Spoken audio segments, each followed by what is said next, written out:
Olá, meu nome é Camila, eu sou formada em Cinema e Audiovisual pela Universidade Federal da Integração Latino-Americana, a UNILA, que fica na cidade de Foz do Iguaçu. Hoje eu vim conversar com vocês sobre o cinema brasileiro, mais especificamente o cinema produzido por nós mulheres. A gente busca através desse vídeo promover o incentivo ao acesso de filmes brasileiros e também de diretoras que estão produzindo atualmente no Brasil. E para isso eu separei alguns nomes e alguns filmes que eu vou indicar hoje para vocês aqui no vídeo. Então bora emergir nessa narrativa, pega o papel e a caneta que vem enxurrado de filme bom por aí.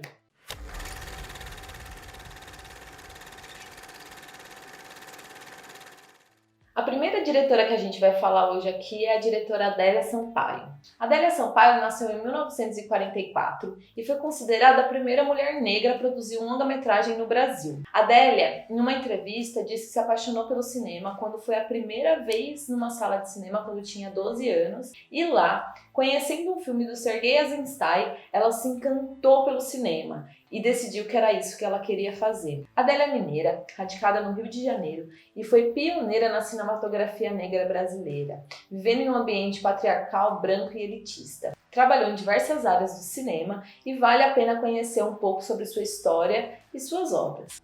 Em 1984, ela lançou o seu primeiro longa-metragem chamado Amor Maldito, a qual também foi produtora e roteirista com José Loureiro. O filme estreou pouco tempo depois em algumas salas de São Paulo, com um alerta de censura para menores de 18 anos. Em 2018, Amor Maldito foi exibido pelo FINCINE, Festival Internacional de Mulheres no Cinema, e também na Mostra de Diretoras Negras no Cinema Brasileiro. O filme inaugura a temática lésbica no cinema brasileiro, contando a história real de amor entre duas mulheres que, pela falta de aceitação, resulta no suicídio de uma delas, enquanto a outra é acusada de sua morte. Apesar de baseado em fatos verídicos, como a maioria dos seus filmes, Adélia conta que na época a Embrafilmes recusou o seu filme dizendo que jamais financiaria tal aberração. No auge do movimento da pornochanchada, ela enfrentou o preconceito da indústria e teve que lançar o seu longa travestido pelo gênero. Devido a essa falta de apoio estatal, a produção do filme se deu através de parcerias, o que tornou o primeiro longa-metragem cooperativo da época. Assim, atores e técnicos recebiam uma ajuda de custo e uma porcentagem do filme. Já em 1987, ela dirigiu o documentário Fugindo do Passado, um drink para teteia e história banal, que falam sobre a ditadura militar no Brasil. Já em 2001, ela dirigiu o longa AI-5, O Dia que Não Existiu, em parceria com o jornalista Paulo Marcon. Essa produção evidenciou a proximidade da Adélia com a oposição à ditadura. Em 2018, ela dirigiu O Mundo de Dentro, que estreou no Festival Internacional de Curtas em São Paulo. E o filme que a gente vai trazer hoje aqui para vocês é o filme Amor Maldito. Senhoras e senhores, para brindar esta noite de brilho e emoção, vem aí a vencedora da noite. Nesta noite maravilhosa, vamos apresentar, em primeiro lugar, a simpática e maravilhosa Sueli Oliveira. Nossos aplausos que ela merece.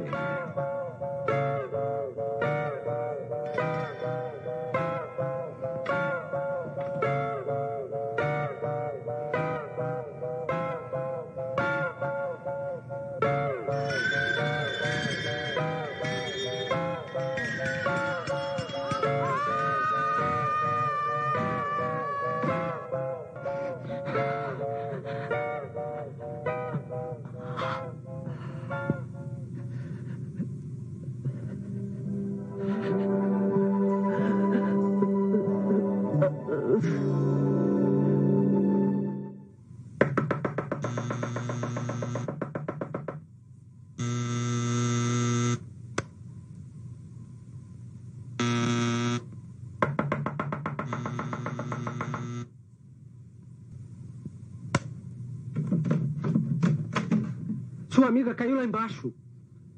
Que amiga? Aquela que morava aqui.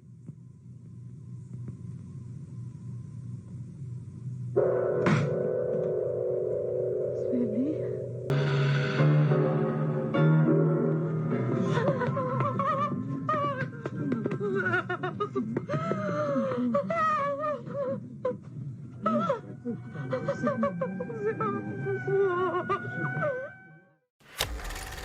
O filme, como falei, ele é baseado em fatos reais e conta a história em um tom policialesco do amor entre duas mulheres. a jovem executiva Fernanda Maia, que é interpretada pela Monique Lafon, e a ex-miss, filha de um pastor evangélico, a Sueli Oliveira, que é interpretada por Vilma Dias, e o seu suicídio.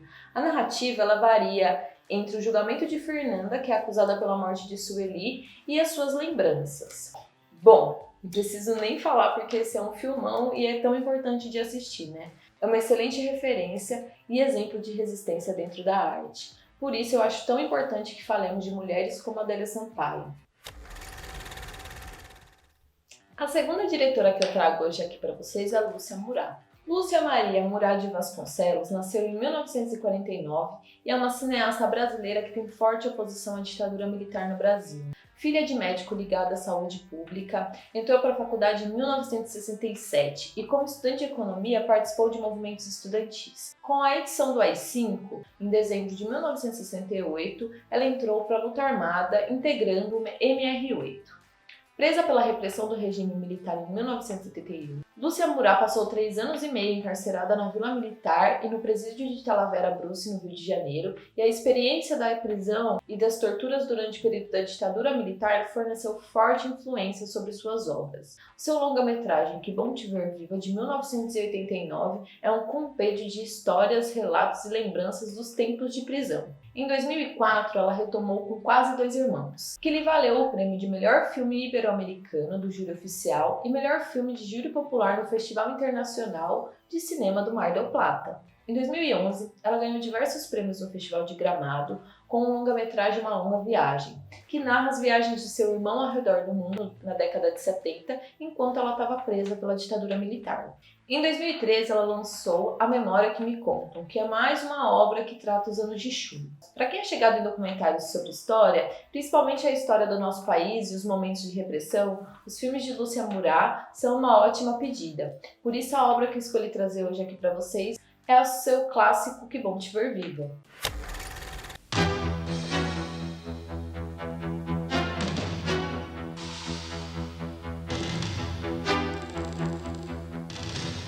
Eu cheguei a um momento em que eu pedi, me matem, né? Eu quero morrer, eu não estou aguentando. E eu lembro do olhar, do riso dele, dizendo assim para mim, eu não te mato, não me interessa me matar. Eu vou te fazer em pedacinhos, eu vou lhe torturar o quanto eu quiser. Inclusive eu lhe mato se eu quiser.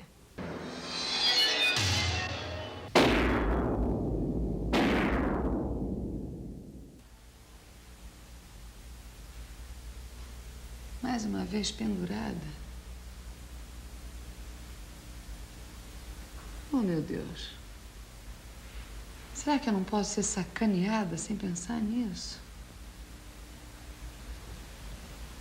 O cara que me despediu tá tão velhinho, gagá, tá perto do túmulo. E para mim é como se fosse o grande torturador todo-poderoso.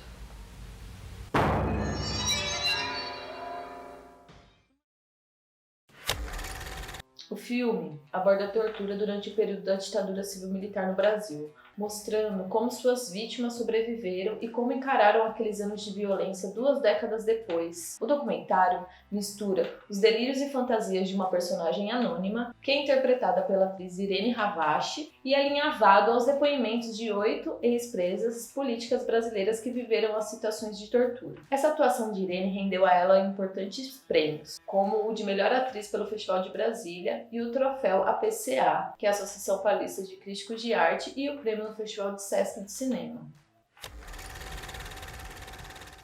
A terceira diretora que vamos falar hoje aqui é Maria Augusta Ramos. Maria Augusta Ramos nasceu em 1964, em Brasília, e lá mesmo se formou em música pela Universidade de Brasília, UNB. De lá, ela foi para Paris estudar música eletroacústica e musicologia, e depois para a Holanda estudar direção e edição na Academia Holandesa de Televisão. Maria Augusta Ramos, ao voltar para o Brasil, produziu suas mais importantes obras, que formam a sua trilogia de filmes Justiça, Juízo e Mundo dos Prazeres. Suas obras cinematográficas retratam o judiciário brasileiro e seu modus operandi. As 2 primeiras obras capturam audiências registradas no Rio de Janeiro, primeiro filme com adultos e o segundo filme com menores infratores, e Morro dos Prazeres apresenta a chegada da UPP na favela Morro dos Prazeres. Maria Augusta Ramos trabalha em seus filmes um estilo de cinema chamado cinema observacional. Esse estilo documental é categorizado por deixar a câmera fixa, sem grandes movimentações, registrando momentos sem que haja uma interferência direta da diretora. A ideia é deixar que o próprio espaço, dentro da sua dinâmica, funcione e a gente observar como alguém que estivesse ali naquele momento. No ano de 2018, Maria Augusta Ramos produziu seu filme Processo, que trata sobre o impeachment da presidente Dilma Rousseff. Ela registra as estratégias de defesa e acusação que culminaram na queda da presidente Dilma. Filmão demais, vale a pena assistir. No ano de 2020, ela foi convidada por ex-funcionários da Caixa Econômica Federal para produzir o seu longa Não Toque em Meu Companheiro. O filme remonta à luta histórica e de grande solidariedade do sindicalismo no Brasil. No ano de 1991, um grupo de trabalhadores da Caixa Econômica Federal bloquearam as agências das quais trabalhavam e reivindicaram seus direitos, incluindo o aumento de seus salários. O resultado disso foi a demissão em massa de mais de 110 bancários e, posteriormente, mais uma grande manifestação desses trabalhadores pensando no bem-estar do coletivo dos que haviam sido demitidos. Bom, o que aconteceu dessa greve, em pleno governo Collor, foi um raro ato de altruísmo que até hoje ecoa na vida das pessoas que passaram por isso. Afinal, os funcionários que permaneceram nos seus empregos, em uma evidente demonstração de solidariedade de classe, pagaram durante um ano o salário das pessoas que haviam sido demitidas, algo que se tornou uma das atitudes sindicais mais significativas da nossa história. Eu não posso falar muito porque eu amo essa diretora, né? Amo os trabalhos dela, tanto pela sua excelência técnica quanto os temas que Maria Augusta Ramos costuma abordar. Maria Augusta Ramos é membro da Academia de Artes e Ciências Cinematográficas, ingressando como jurada no Oscar. Suas obras são conhecidas no Brasil e no exterior, participando de importantes festivais como o Festival de Bordeaux, o Festival de Cinema Holandês, o Festival de Locarno, o Festival de Brasília e muitos outros. Enfim, voltando, o filme que eu escolhi trazer hoje aqui é o filme Juízo. Ele te chamou pra quê? Pra roubar? Foi. E tu foi. Tá gostando? Não. Bora. Bora, bandido, moleza, porra! Ah, não tinha ninguém com faca. Quer dizer, vocês chegaram, senhor gringo, me deem a máquina fotográfica, por favor, por gentileza. E ele deu. Quem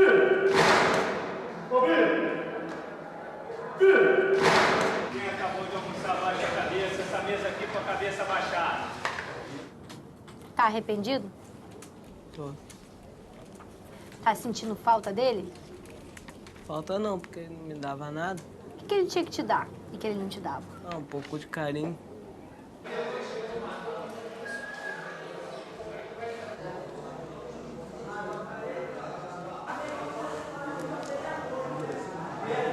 Fugiu, um abraço.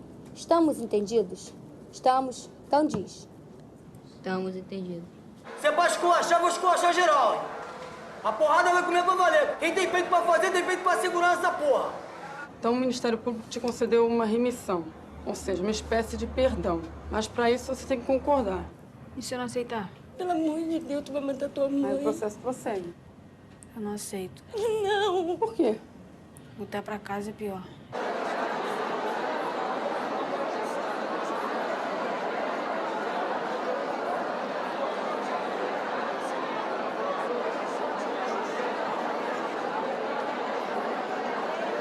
O que você gostaria que fizesse com o seu irmão? Que a justiça fizesse com ele? Isso é o senhor que decide, né? Eu sei que sou eu que decido, mas eu queria saber a sua opinião.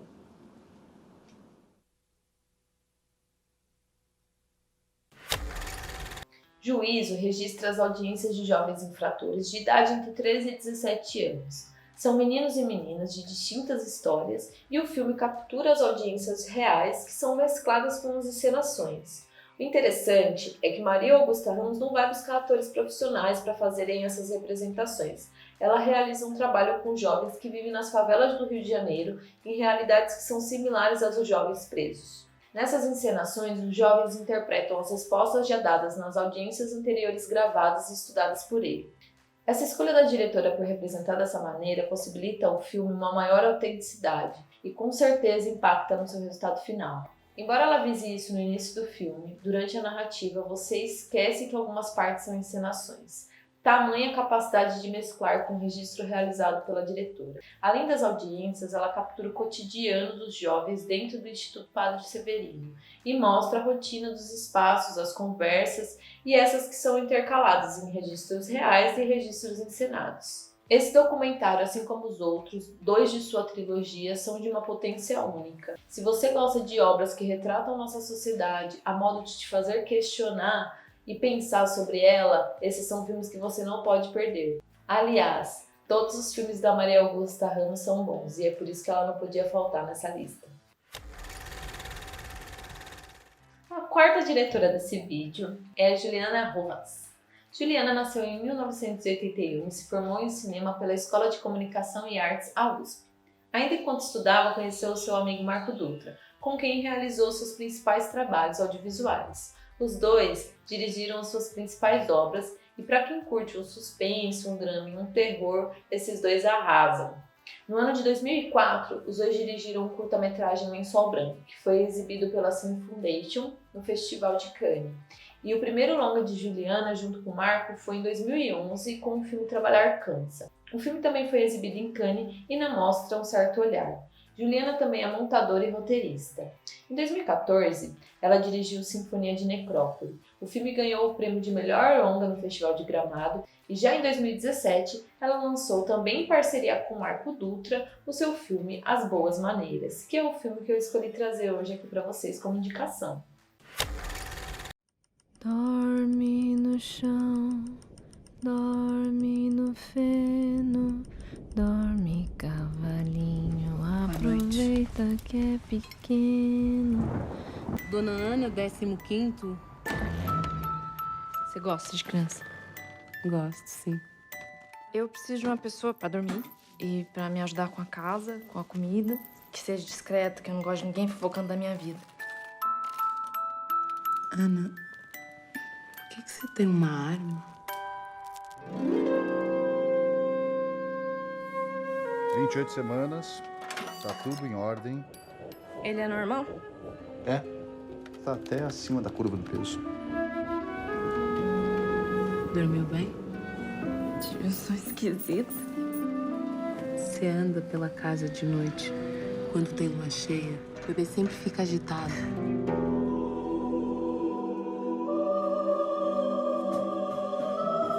Ana, vamos deitar.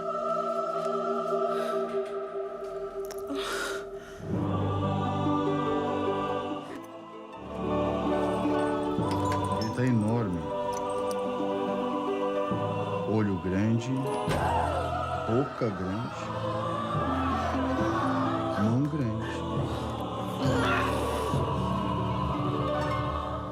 É um menino forte, Ana.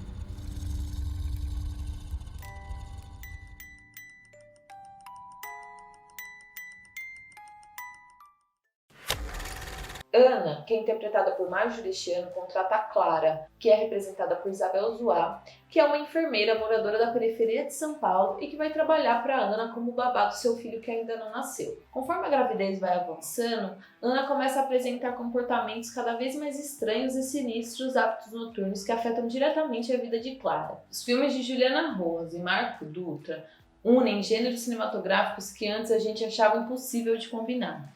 Em As Boas Maneiras, o filme de lobisomem junta-se ao musical todo coberto com um subtexto político que trata sobre a segregação social no Brasil contemporâneo, onde a homoparentalidade nem sequer é um assunto. O filme é vencedor do prêmio especial do júri no Festival de Locarno e essa é uma história de amor, contada a 2 tempos. O amor romântico entre Clara e Ana e depois o amor maternal entre Clara e Joel. Bom, eu particularmente adoro a forma que Juliana Rojas conduz as narrativas do seu filme, então vale muito a pena assistir. A quinta e última diretora que vamos trazer hoje aqui é Petra Costa. Petra Costa nasceu em 1983 na cidade de Belo Horizonte. Ela é formada em antropologia pela Universidade de Colômbia e continuou seus estudos em Londres, fazendo mestrado em comunidade e desenvolvimento. Através de um olhar poético e autobiográfico, ela aborda temas que envolvem a sociedade e também a sua história pessoal, como é o caso da trilogia Olhos de Ressaca, Helena e Democracia em Vertigem. Olhos de Ressaca é um curta-metragem de 20 minutos, onde Petra registra o relato de seus avós Vera e Gabriel, que divagam em sua trajetória através das imagens de arquivo. Já em Helena, filme bastante conhecido de 2012, Petra vai a Nova York revisitar os espaços e amigos da sua irmã. A irmã mais velha de Petra, quando ela ainda tinha apenas 7 anos, foi para Nova York estudar teatro. E lá ela acabou se suicidando. Petra, mais velha, vai em Nova York buscar esses últimos momentos da irmã numa tentativa de entender o que aconteceu. Já no filme que eu escolhi para apresentar hoje para vocês aqui, que é Democracia em Vertigem, Petra mescla a tua vida pessoal com momentos políticos do Brasil da época. Eu e a democracia brasileira temos quase a mesma idade. Eu achava que nos nossos 30 e poucos anos estaríamos pisando em terra firme. Petra, for the first time voting in a historical election. Eu tinha 19 anos quando Lula foi eleito. E me lembro da euforia. Parecia um grande passo para nossa democracia. 20 milhões de pessoas saem da pobreza, a taxa de desemprego atinge o menor índice da história e o Brasil emerge como um dos protagonistas no cenário mundial. Para sucedê-lo, ele escolhe Dilma Rousseff, que se torna nossa primeira presidente mulher. Todos nós seremos julgados pela história. Parecia uma mudança de símbolos.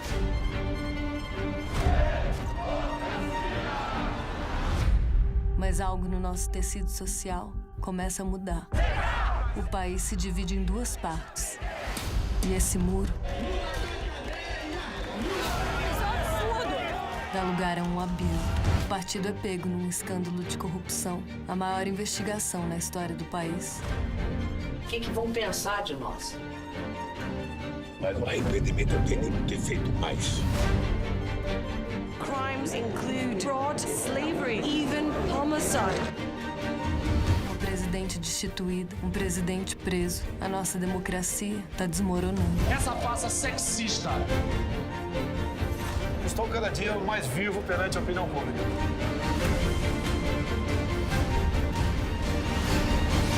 Eu temo que a nossa democracia tenha sido apenas um sonho efêmero. O longa-metragem narra o processo de crise política vivido durante o período final do governo PT e o impeachment da então presidente Dilma Rousseff. Com um olhar pessoal, Petra narra a sua visão sobre o momento delicado que vivia o país e registra a realidade polarizada que se instaurou.